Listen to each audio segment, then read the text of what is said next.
ямар нэг өвчин чинь те хүнд угаасаа хэлж ирдэг, хэлж ярьдаг хиндэж тохиолдож болно.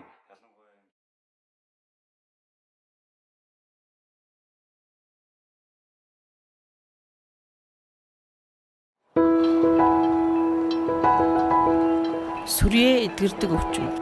Гэвч 2016 онд л гэхэд 10.4 сая хүн сүрээгээр өвчөлж 1.7 сая хүн энэ өвчний улмаас хорвоог орхижээ.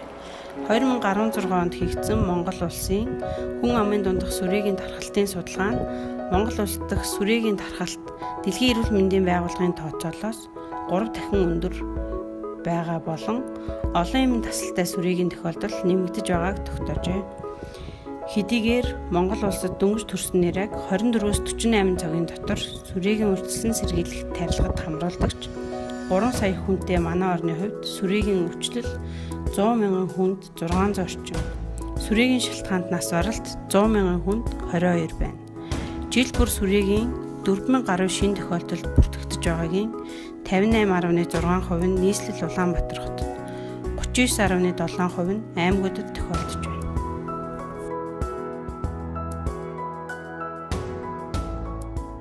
Ер нь ямар шинж тэмдэг илэрвэл одоо хаана хандах вэ гэдэг юм талаар одоо хүмүүсийн мэдлэг авах ер нь хангалтгүй хаана хандах вэ гэхээр эмчит үзүүлэхийн оронд бол наацх нь бол эмийн санг явах ч юм уу иймэрхүү байдлаар одоо судалгаагаар гарсан байна. Ер нь сүрээ гэдэг сүрээ туссан гэж аах мэтгэд бол тийм амар нөлөөлөв. Ерөнхийдөө сүрээ төвч наагаад гэсэн замаар тусна байна гэдэг юм чинь. Тэгээд өмнө холоо одоо ханиад төвчсэн баг. Тэгжсэн ингээ хүндэрсэн байгаа гэж бодоод байсан болохоос сүрээ тусчлаа гэж хүн боддог юм билээ. Тэгээд сүлдээ ингээд хүндрээд нэлээд хүнд болоод ирэнгүүт эмчит үзүүлсэн сүрээ шинжилгээ өгсөн сүрээ гэж онцлогдсон. Сүрээгийн талаар бол яг өөрийн онц сайн тодорхой мэдлэг бол байна. Жишээлбэл нөгөө амьсгалын замаар халдварладаг ч юм уу тийм бол ерөөсөө мэддэг байсан уу? Тийм, ер нь л бараг мэдэхгүй л та. Нэг ханх бол халуураад их амархан ядарч шүлддэг болоо. Тэгээд сүүлдээ халуун нь бүр ихсээд тэгээд эмнэлэг дээр очиад үзүүлээд шинжилгээ өгөөд онцлогдчихсон. Тэр нэг сар ч юм уу, 2 сар ч юм уу, хагас жил ч юм уу хэр удсан бэ? Нэг сар 2 сар болсон. 2 сар орчим гэж болсон тийм. 2 сар орчим гэж. Тэгээ хүндэрснээ эцтэй үзүүлээд онцлогдоод тэр арай яванда хамрагдсан. Тэрүүн дээр бол би өөрөө тодорхой хэмжээний өгөөсөн сүрээ гэдэг өвчин бол эдгэрдэггүй бас хэцүү гэж яг тухайн үед шууд бодогдож байгаа. Тэгэхэд бол маш хэцүү байсан. Тий. Тэгээд дээрээс нь тэр өвдөө халуураад яг яагаад тэр хүндрээд ирж яхад бол янз янзын бодогддог юм байна. Сүрээгийн талаар мэдлэг байхгүй л байсан л да. Тийм. Гэтэ өөрийнхөө зөвгөрийг болохоор мэдээд байгаа байхгүй. Жохо ядраад байсан. Тэг бүхэл ядарч байгаа амт нь бол өөрт нь битээ хөлс хоордог тийм ядардаг тийм л байсан. Анх шингэтэй дөргийн хорон дээр нэг явуулын тийм юунд тэрэнд шинжилгээ өгсөн байхгүй. Ширэн зураг аваад тэгэл тэрэнд тодорсон. Сүрээгийн үед хэд хэдэн шинж тэмдэг илэрдэгч 2-7 хоног түүнээс дээш хугацаагаар ханиалгах, цэр гарах, цустай цэр гарах шинж тэмдэг түгээмэл илэрдэг. Мөн турах, халуурах, шүн хөлрөх шинж тэмдгүүд илэрдэг. Харамсалтай нь хүмүүс дээрх шинж тэмдгийг хайхрахгүй байх, ханиад, хатгаа гэж андуурах зэргээс эмнэлэгт хожуу хандах тохиолдол түгээмэл байна. Монгол улсын хүн амын дундах сүрээгийн тархалтын судалгаагаар удаан хугацаагаар ханиалгасан хүмүүсийн тал хувь нь эмнэлгийн тусламж илэрхийлээгүй байна. Аймаг дүүргийн эрүүл мэндийн төвүүдийн ихэнх нь төвийн хэмжээнд нэг гэрнэтгийн аппараттай байдгаас цээжний зураг авахулах шинжилгээнд хамрагдах шаардлагатай өвчтнүүдэд хүндрэл үүсгээд байна. За ер нь ингээд харж байхад бол манай иргэд эмнэлэгт их хожуу хандаж байгаа ийм дүр зураг бол ажиглагдаж байгаа. За сүүлийн жилүүдэд сүрээгийн одоо нас баралтаас нэмэгдэх хандлагатай байгаа. Хүндрэл хүн тохиолдлууд одоо нэмэгдэх, нас баралт одоо нэмэгдэх. За хоног болоогүй нас баралтууд одоо гарч ирж байгаа. Энэ нь юутай холбоо энэс одоо харагдаж байгаа гэхлээр ер нь онцлогооны хожимдол байна. Ялангуяа манай иргэд эмнэлэгт хожуу хандаж байна гэдэг ийм байдал бол харагдаж байгаа. Тийм учраас ер нь цэрэгээс ичгтэй шинэ тэмдэг илрүүл яаралтай эмнэлэгт хандах шаардлагатай.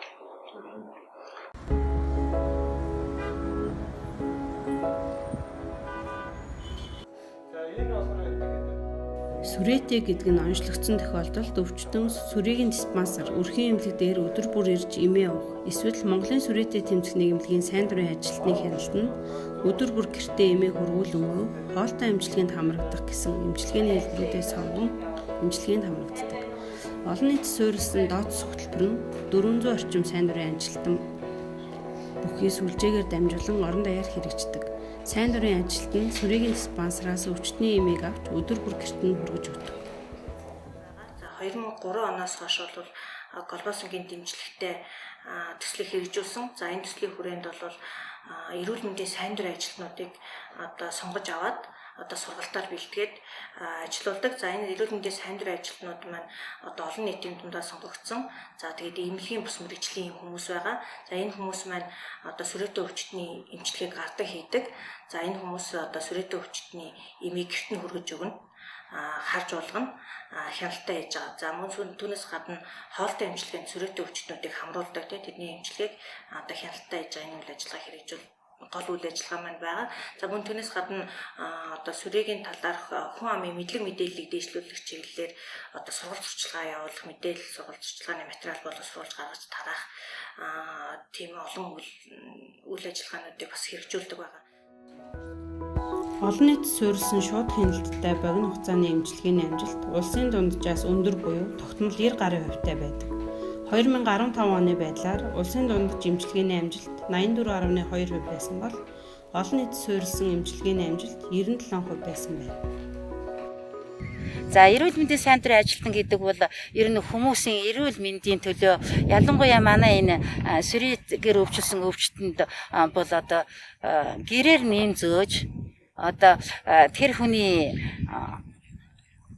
тэр хүний нэг ясанд диспансер дээр очиж уух юмыг тэр автобусны унаа мөнгө бас явдал тэрийн бие муутай хүнийг олон дахин явуулахгүй гихт нь өөрийнх нь дэрэгд нэмийг харж уулгах ийм үйл ажиллагааг явуулдгаар онцлогтой. Миний өдөр тутмын хийдэг ажил бол тэр хүмүүсүүдэд эмийн байнга уулгаж харж иж уулгадаг. Тэдний эмээ ууж байгаа эсгээд ер нь байнгын хяналт тавьж ажилладаг л да. Яагаад та эрүүл мэндийн сайн дурын ажилтан болохоор шийдсэн бэ? Тэтгэвртэй гараад ерөөсөө хүн туслая. Ер нь би хүн туслая гэсэн тийм эргэлзэлтэй хүн. Тэгээд ер нь энэ эрүүл мэндийн сайн дурын ажилтан хийвэл тэр өвчтөй зовлонтой хүмүүсүүд тусалж байх нь зүгээр юм байна. Хүнтэй харьцаж бай. Тэдний өвчин зовлонгоос салгая гэсэн чин санаанаас л ерөөсөө ажиллая гэж хүссэн л дээ. Тэрүүнд яг тэгэж анхлагтаар хамрагдсанаас хойш тэр сайн дурын энэ зөөж өгдөг хаж сурна гэдэг ч өглөө болгон өдөр болгон ирж энийг яг хацаа уулгаад тогтмол тэгээд тодорхой хэмжээний заавар зөвлөгөө хийн өгчээсэн. Тэрнийхэн дагуу уужсэн. Тухайн үед бол тэгээд ядарч сүлжээтэй халууж урахаар тулжчихдаг бас дотны хүн нөхөд найз нөхдөс бол санаа зовмоор тийм зүйлүүд бол гардаг юм байна. Тэгээд сайн тэр тухайн байгууллага Монголын сүрэтэ тэмцэх нийгэмлэгтэй тэр юуныхаа хүчээр хамт олонны хүчээр сэтгэл санаа бас өөдрөг байсан, өөрөө хичээсэн, тэрний эцэст одоо бас сайжирсан. Тэгэхээр би нэг эмтэй юмд орсон чи. Хоолтой хоолны нэг юу вэ? Хоолтой эм уудаг тэр юмд үйлчлэгэнд орсон л доо. Ханасаад орсон үйлчлэгэнд. Тэр үйлчлэгэнд ороод их сайхан болцоо эхэндээ жоохон ядарган байсан сүйдээ харин гайгүй. Эмээ уугаад хоол идэх тийм юу чинь их сайхан үрдэнгөө өгдөг юм хэлээ. Болно. Үрдэнгөө өгсөндөө үнэхээр хоол эмтэй үйлчлэгэнд ороод эхнээс нь тийм эм уудаг хоол идчихэд эмээ уудаг тийм үйлчлэгэнд орж ийм сайхан жин нэмээд сайхан болсон шүү дээ. Энэ би сүрийтэй тэмцэх нийгмийн сайн дурын идэвхтэр 2003 оноос өдөө болтол ажиллаж байгаа. Энэ хугацаанд би 100 харгаар өвчтөнд эмийн гэрээр нь зөөж эмчилж идэвхрүүлсэн. Энэ үнтэй сэтгэл хангалуун явдаг би сайн дурын идэвхтний хувьд. Гэхдээ миний өвчлүүлж ясан өвчтнөөс надад баярлалаа гэсэн сайхан сэтгэл зөндөө ирдэг. Үүндээ би баяртай байдаг. Сүүн 16 хүнд үйлчилсэн. Тэгээд одоо 2003 оноос одоо энэ 17 оны 10 сарын 31 хүртэл ажиллаж байна да. 15 жил гараа болж байна. 16 дахь жилийн нүүр үзэж. Сайн дурын ажилтан олон бэрхшээлүүдтэй тулгардаг. Сүрээтэй өвчтний эмчилгээ удаан үргэлжилдэг. Эмэнд мэдрэх сүрээтэй өвчтний эмчилгээ 6-аас 8 сар байдаг бол олон эмэнд тэсвэртэй сүрээг эмчилгэхэд 24 сар. Маш олон эмэнд тэсвэртэй сүрээ 36 сарын эмчилгээ шаарддаг. Өвчтөн эмчилгээний гормыг сахиж өдөр бүр эмээ ууж байгаа эсхийг хянах нь сайн дурын ажилтны үүрэг юм. Энэ олон жил ажиллахад бол бас бэрхшээлүүд тохиолдож ил байлаа. Эмээ уухгүй алгуулж өгдөг, урдсан цаг хугацаанд ирдэггүй. Тим хүмүүсүүд бас зөндөө ер нь хайхрамжгүй ханддаг. Өөрөө эмээ уух талаас мэрийдгүй. Хүн хажуугаас нь мэрийгээд байхад өөрийнхөө эрүүл мэндийн төлөө мэрихгүй байгаа юм шиг ингээд ер нь сүрээ бол эхний үед жаа эмээ уухаар гайгүй болчихдог. Тэрэнд нь хууртаад эмээ хайчих гэдэг юусоо тэгээд бараг зүхтаагаад алгуулсан хүн чи би. Тэгээд нохоо энтрээ хорж өгдөггүй чих мэч үүд хаалгаа тавьдгүй тийм бэрхшээлүүд бас тохиолдож ил байлаа. Сүрээтэй өвчтөн өдөр бүр эмээ тогтмол эмчийн зааврын дагуу уух нь эмэнд тэсвэртэй сүрээ үсгээс сэргийлнэ. Сүрээгийн эмчилгээ удаан үргэлжилдгээс гадна өндөр өртөгтэй. 2014 оноос эхлэн Монгол улсын засгийн газар сүрээгийн 1-р игнэний хүүхдийн сүрээгийн эмийн зардлыг даадаг болсон бөгөөд нэг эмэнд мэдрэх сүрээтэй өвчтний эмчилгээний зардал 270 мянган төгрөг байдаг. Харин олон эмэнд тэсвэртэй, маш олон эмэнд тэсвэртэй сүрээгийн эмчилгээний зардлыг глобал сангаас гаргадаг бөгөөд нэг өвчтний эмчилгээний зардал нь олон эмэнд тэсвэртэй нэг өвчтөнд 9-өөс 17 сая төгрөг, маш олон эмэнд тэсвэртэй нэг өвчтөнд 41 сая төгрөг болдог байна.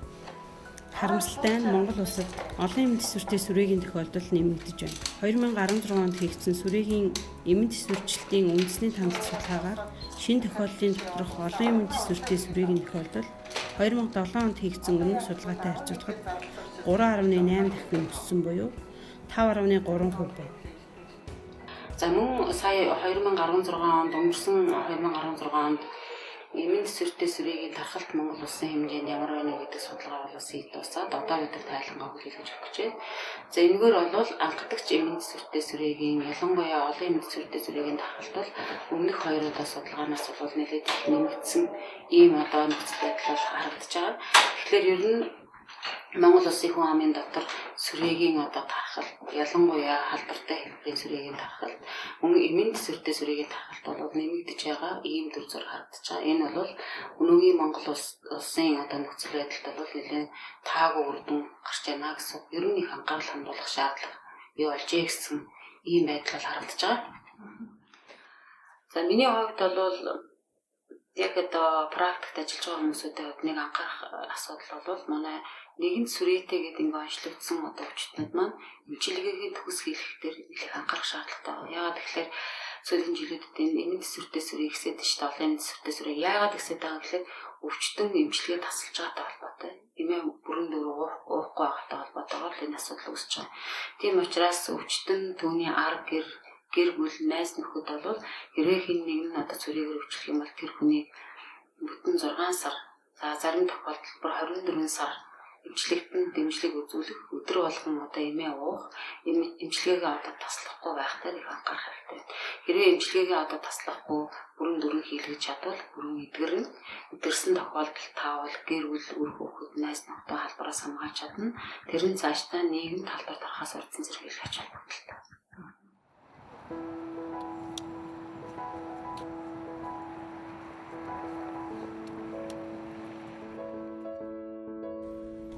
Энэхүү кинонд оролцсон сүрээтэй өвчтнүүдийн төрсийг өдөрүүлсэн байгааг та бүхэн анзаарсан байх. Учир нь тэд хүмүүс танигдах сүрээтэй гэдгээ бусдад мэдгэдгээс татгалзсан юм. Сүрээгийн талаар буруу тушаа мэдээлэл нь сүрээтэй хүмүүсийн эсрэг ялгуурлан гадуурхлыг бий болгодог. Сүрээ нь халдвартай сүрээтэй хүн ярих, ханиах, найтах үед амьсгалын замаар тархан халдварладаг. Сүрээгээр бохир байснаас болж өвддөггүй. Сүрээ нь ахын замаар буюу гар барих, хоол хүнс, аяг тавгаар дамжин халдварлагдаггүй. Ялгуурлан гадуурхалт нь сүрээ төрсөн хүмүүсийг өвчнөө нуухад хүргэдэг. Гэтэл сүрээтэй хүн өвчнийхөө талаар гэр бүл, найз нөхдөдөө мэдэгдэх, дэмжлэг авах, тэднийг шинжилгээнд хамруулах нь өвчний тархалтыг зогсооход чухал ач холбогдолтой билээ. За сүрээтэй өвчнийг ялгуур нь гадуурхах явдал бол ер нь байдаг.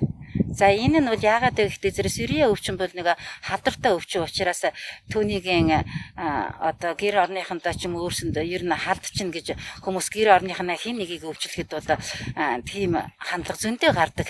Энэ нэг бол би сайн дурын идэвхтнийхээ хувьд бас яриа хэл янз бүрийн зөвлөгөө бид нар бол бас нэг ёсондоо сайн дурын идэвхтэн имийн зөөж уудгадаг ч гэсэн бас тэднэртэй сайн зөвлөгч байж чаддаг гэж боддог. Энэ сүрээгээр өвчсөн тэр хүмүүсүүд ер нь зайгаа бэрх гэж идэв билээ. Яг ингээд ингээл зүгээр нэг тийм юм шиг агаар төслийн замаар халддаг гэхээр ингээл очил юм ярьчихгүй ерөөл ингээ хурцангууд халдчихна гэж боддгий билээ. Нэг сандаа. Тэгээд нэг тийм юусахгүй. Хүмүүс нэг хилдэггүй одоо нөгөө гэр бүлийн нээж та хатан байж маа хүмүүст хэлэхээс айгүй зайлшгүй. Яг тийм санаа зовдөг ч юм уу, ичдэг ч юм уу нэг тийм байдал үүдэг. Гэтэл ерөөсөө санаа зовх зүйл биш байхгүй юу? Зүгээр л би ч өвдөг гэж ямар ч хүн өгөхгүй шүү дээ. Тэгээд агаар тусны замаар ингээ тусдаг өвчнийг муугасаа болоод бараг тусчлаа хооны хүмүүс ойлгох юм л гэж. Ялгуурлан гадуурх юм бол бас харагдж ийсэн. Тэр нь яг ингэхээр гэр орнохоо хүнээс нуугаад гадаа энэ төр эмээ уудаг хүн ч байсан. Битгий хэлээрээгээд. Тэгээд тэр нууцаар уудаг тийм хүн өтер байсан. Тэр үл яах чаргүй гэр орнохын хүмүүсүүд бас ад үздэг бас дургүйсдэг тал байсан гэж би ойлгож байгаа тэрнийг. Битгий тэгээд манайханд хэлээрээ манай битгий ороорой гэж гадаа гарч ирээд эмээ уудаг тийм хүн байсан. Ялангуяа сүрээтэй өвчтнүүдийг ялгуурлан гадуурхахгүй байх, ажлаас нь халахгүй байх, сургуулаас нь завсардуулахгүй байх, ад шоо үзэхгүй байх талаас нь анхаарах хэрэгтэй. Гэр бүлийн хүрээнд ч гэсэн сүрээтэй өвчтнүүдэд бас одоо нааштай хандаж байх талаас нь бол тийм эерэг одоо мэдээллүүдийг олон нийтэд хүргэх юм шаардлага байгаа гэж харагддаг.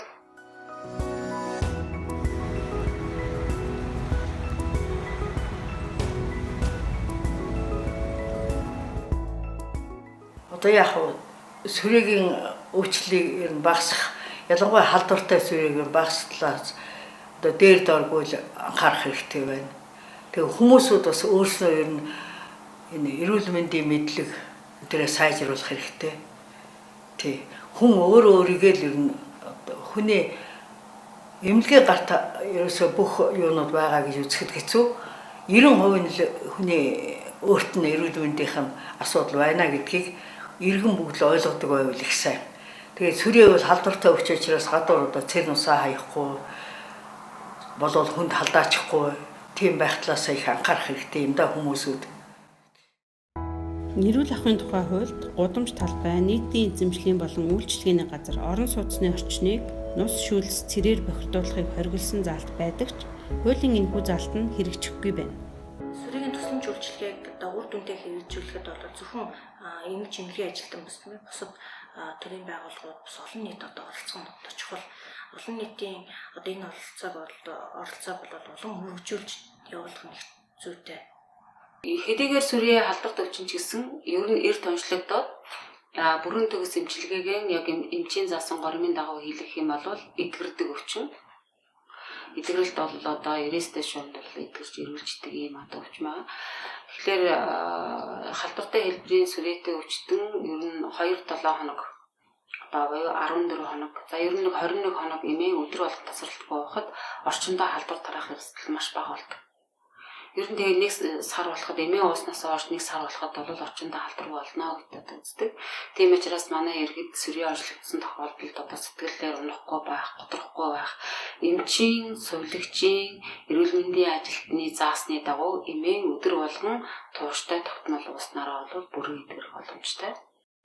Ер нь бол сайн өмжил чаналтан төлөө хэрэгтэй болдог гэж надад санагдсан шүү дээ. Одоо нэг ханиддаг ханддаг гэдэг байгаа шүү дээ. Тэнгүүд ханид төрчлээ бигээд хөндөрчээд энэ би ханид төрчөөд айгүй удачаад нэг эдгийн гээд явах бас айгүй боо юм бил. Би тэгэлээ удсан байхгүй юу? Хатгаа алдсан байна миний ханид. Би хатгаа туссан байна гэл 3-4 сараа яваадсан. Тэр сүрий алдсан байсан. Илэрсээ тэгж цаг алдаж болохгүй шүү. Тэгшээ үзүүлээ шинжилгээ ямар нэг ажил болох шүү дээ тэр чинь. Хүн өөрийнхөө эрүүл мэндийн төлөө өөрөө л хийчих ёстой. Тийм учраас тэргээ зөвхөн өөрөө эрт идгээд эрт онцлуулаад эрт эмчилгээнд орох л зүг гэж байна. Тэр хүмүүсүүдийг эдгээд ажил сургуулиуд явж явах нь бол надад их сайхан бахархалтай санагддаг. Тэр хүмүүсүүд надад бол ерөөсөө миний энэ өвчнгөө салгаж өгч байгаа эмийн цаг тухайд навсарч өгч уулгаж байгаад миний төлөө ингэж анхаарч байгаа сайн байна. Одоо танд их баярлж байна гэж үргэлж надад баяр талархлаа хэлж байдаг. Тэрэнд нэг урамсч байдаг. Тухайн тэр нэгэнтэл өвч авсан тодорхойлогдсон нөхцөл бол хүн өөрийнхөө төлөө тэмцэх хэрэгтэй. Тэр цаанаас нийгэмлэгээс сайхан туслаад дэмжиж өөрийнхөө төлөө гэж яхад тэрийг хүлээж таавс ойлгуулчих аль болох бүтэглээс нь цог өөрийн зүгээс идэвхтэй байх хэрэгтэй. Өөрөө ч гэсэн өөртөө зоригтой итгэлтэй одоо энэ нэг даван туулан чадна гэсэн найдвар тэрх хэрэгтэй гэдгийг ойлгосон.